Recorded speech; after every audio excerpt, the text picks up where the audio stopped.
Bismillahirrahmanirrahim. Article number 3.93, which is a lemma of zero operator.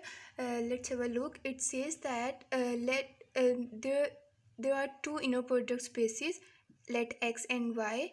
और जो हमारे पास q है, q is basically a boundary linear operator and is defined as x to y. Then a and b, we have to prove a and b. जो A है इसके basically this lemma has two parts. The A part says that कि Q will be zero if and only if the inner product of Q X Y will be zero for all X belongs to X and Y belongs to Y. ठीक है, तो ये हमारे पास अगर inner product zero होगा तो हमारे पास क्यू ज़ीरो होगा, अगर क्यू ज़ीरो होगा तो ये वाला इनर प्रोडक्ट भी हमारे पास ज़ीरो होगा. ठीक है, and the B part says that कि हमारे पास अगर बाउंड्री लीनियर ऑपरेटर इस तरीके से डिफाइंड है एक्स टू एक्स, जहाँ पे जो हमारे पास एक्स है बेसिकली वो हमारे पास कॉम्प्लेक्स प्लेन है, तो हमारे पास जो इनर प्रोडक्ट होगा वो ज़ीरो होगा, और जहाँ पे हमारे पास एक्स है वो एक्स से बिलोंग कर रहा है, और जो क्यू देन हमारे पास जो क्यू होगा वो ज़ीरो होगा. ठीक है, जो ये वाली कंडीशन है ना, इट में फॉल्स अगर हमारे पास जो प्लेन है वो हमारे पास जो ये हमारा जो फील्ड है जो हमारे पास जो फील्ड है वो हमारे पास अगर यहाँ पे रियल हो, कॉम्प्लेक्स के अलावा अगर रियल हो तो हमारे पास ये होल्ड नहीं करेगा. ठीक है, will see it later. So let's consider part A. सबसे पहले हम पार्ट ए को प्रूव करते हैं. This part is very simple if we look it. So just say if q is equal to zero, और हम लोगों ने ये प्रूव करना है, तो inner product will become q की जगह पे ज़ीरो आ जाएगा. ठीक है, और ज़ीरो इंटू एक्स वाई. सो जो हमारे पास बेसिकली ये सारा हमारे पास ज़ीरो हो जाएगा बिकॉज ऑफ ज़ीरो, और हमारे पास अगर हम जो ज़ीरो ऑपरेटर है तो हम इसको ज़ीरो इंटू डब्ल्यू वाई लिख सकते हैं. ठीक है, तो ज़ीरो स्केलर है, इसको बाहर लेके जाएंगे तो ये हमारे पास इनर प्रोडक्ट्स के साथ मल्टीप्लाई होगा तो ये पूरा का पूरा ज़ीरो हो जाएगा. ठीक है, तो हमारे पास यहाँ से inner product will be equal to zero for all X and Y. ठीक है, ये वन साइड तो हमारे पास प्रूव हो गया. तो अगर हम कन्वर्स इसका लेके चलें, कन्वर्स अगर हम लेंगे इनर प्रोडक्ट इज़ ज़ीरो, और हमने ये प्रूव करना है कि जो हमारे पास क्यू है वो ज़ीरो होगा. ठीक है, inner product is zero for all X belongs to X and Y belongs to Y. So just simply put Y is equal to Q X है. ठीक है, जस्ट क्यू एक्स को आप वाई से रिप्लेस कर दो यहाँ पे. ठीक है, then what will we get from this is this one. ठीक है, norm of Q X is equal to zero आ जाएगा, और यहाँ से हमारे पास आ जाएगा norm of Q X is zero है, तो इसका मतलब ये क्यू हमारे पास ज़ीरो आ जाएगा, and this imply Q is equal to zero. तो ये हमारे पास सिंपली प्रूव हो जाएगा. ठीक है, now let's see part b. We say that कि if q boundary linear operator is defined like this x to x where x is complex, and then जो inner product of q x होगा वो zero होगा for all x belongs to x, और जो x है वो हमारे पास complex है. ठीक है, देन हमारे पास जो q होगा वो ज़ीरो होगा. ठीक है, बट इन केस अगर हमारे पास जो x है वो रियल हो जाए, ठीक है, रियल फील्ड हो जाए, देन क्या होगा, देन आप ये नोट कर लें.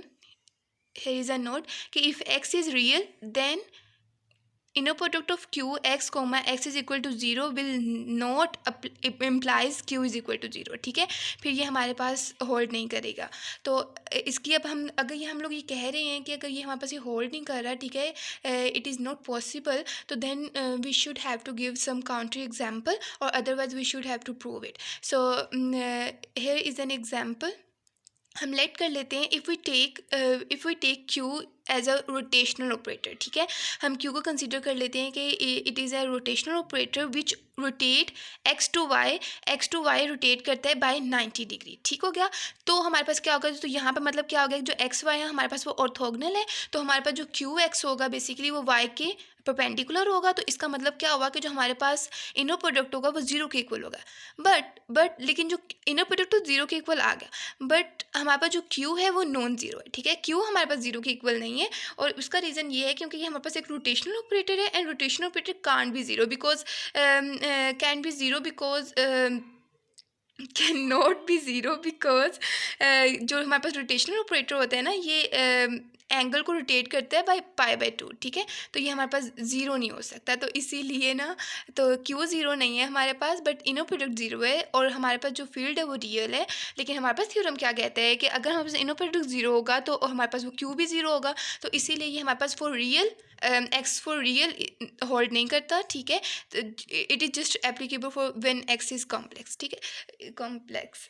तो अब हम इसको प्रूव करते हैं.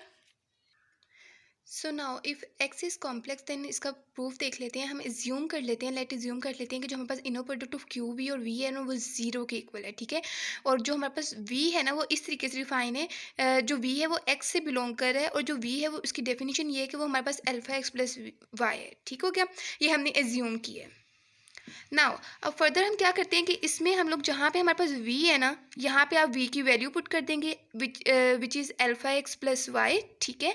तो अब यहाँ पे आपने इसकी वैल्यू पुट कर दी, and which is further equals to, अब जो q है वो हमारे पास यहाँ पे लीनियर ऑपरेटर है, ठीक है। तो हम इसको लिख सकते हैं alpha Q X plus Q Y comma alpha X plus Y, ठीक है। अब जो हमारे पास ये जो अल्फा क्यू एक्स है, ये बेसिकली हमारे पास जो अल्फा क्यू एक्स है वो अल्फा एक्स प्लस वाई के साथ भी आएगा, और जो क्यू वाई है वो भी हमारे पास अल्फा एक्स प्लस वाई के साथ भी आएगा, ठीक है, इनो प्रोडक्ट की डेफिनेशन। तो वो हम लोग वो लिखे हैं हम लोगों ने inner product of alpha Q X alpha X plus Y के साथ, फिर दरमियान में प्लस का साइन, ठीक है। और फिर उसके बाद हमारे पास Q Y inner product of Q Y with alpha X plus Y, ठीक है। अब फिर नेक्स्ट स्टेप में हम लोगों ने क्या किया है कि अब जो हमारे पास फर्स्ट कोऑर्डिनेट में अगर हमारे पास स्केलर होता है, मतलब हम लोग ने पढ़ा था ना सेस्किल यूनिफॉर्म की डेफिनेशन में, अगर फर्स्ट कोऑर्डिनेट के साथ हमारे पास स्केलर होता है तो वो एज इट इज़ बाहर आ जाता है, और अंदर मतलब जो हमारे पास इनो प्रोडक्ट होता है वो रिमेन से। अब जो हमारे पास यहाँ पे हमारे पास जो क्यू वाई है वो हमारे पास एक दफ़ा अल्फा एक्स के साथ आएगा, दूसरी दफ़ा वाई के साथ आएगा, ठीक है। तो ये आ गया Q Y inner product of Q Y alpha X plus Q inner product of Q Y and Y, ठीक है। अब इसके बाद हमारे पास यहाँ पे सेकंड कोऑर्डिनेट में अल्फा है, ठीक है, तो वो हमारे पास अल्फा बार के साथ बाहर आ जाएगा। अब यहाँ पे ना इन्होंने पहले क्यू एक्स को आप अल्फा एक्स के साथ लिख लें, फिर क्यू एक्स को आप वाई के साथ लिख लें, फिर उसके बाद भी आप कर सकते हैं, मतलब इसमें एक और स्टेप हो सकता है। यहाँ पे मैंने डायरेक्ट किया है, तो यहाँ पे आ जाएगा alpha into alpha bar Q x के साथ आ गया एक दफ़ा प्लस, और ये बाहर वाला अल्फा एज इट इज़ और क्यू एक्स वाई के साथ, ठीक है, ये आ गया हमारे पास, ठीक है। और फिर उसके बाद ये वाला जो था हमारे पास क्यू वाई अल्फा एक्स, यहाँ पे अल्फा सेकंड कोऑर्डिनेट के साथ है, तो यहाँ पे अल्फा बार बाहर आ जाएगा और क्यू वाई और एक्स एज इट इज़ अंदर, ठीक है, इनो प्रोडक्ट के साथ। और ये जो Q Y Y inner product है ये विल रिमेन सेम। अब हमारे पास जो थ्योरम था उसमें हमारे पास गिवन था कि ये हमारे पास अगर क्यू एक्स एक्स यहाँ पे हमारे पास दोनों वेरिएबल सेम होंगे, और फर्स्ट के साथ अगर लीनियर ऑपरेटर होगा तो वो हमारे पास किसके इक्वल होगा, जीरो के इक्वल होगा, ठीक है। तो जस्ट इसको अप्लाई करते हुए हमारे पास यहाँ पे देखो वाई वाई ये क्यू ये हमारे पास ये भी ज़ीरो हो जाएगा, ठीक है। और जो हमारे पास फर्स्ट वाला है टर्म है दिस वन, ये भी हमारे पास जीरो हो जाएगी, ठीक है। तो हमारे पास जस्ट मिड वाली टू टर्म्स विल लेफ्ट।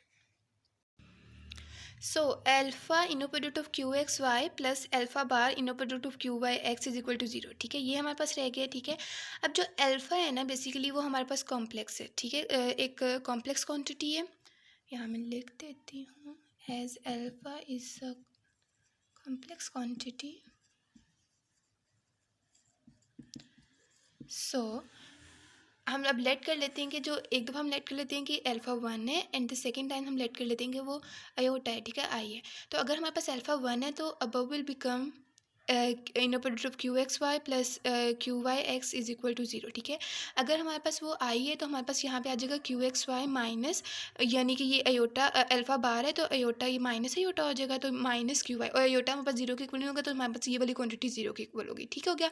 तो आप इसको let it be one and this one is two, और आप इन दोनों को अगर ऐड करेंगे तो आपके पास ये कैंसिल हो जाएगा, ठीक है, this term will cancel out, and just आपके पास रह जाएगी Q X inner product of Q X comma Y is equal to zero आ जाएगा, ठीक है।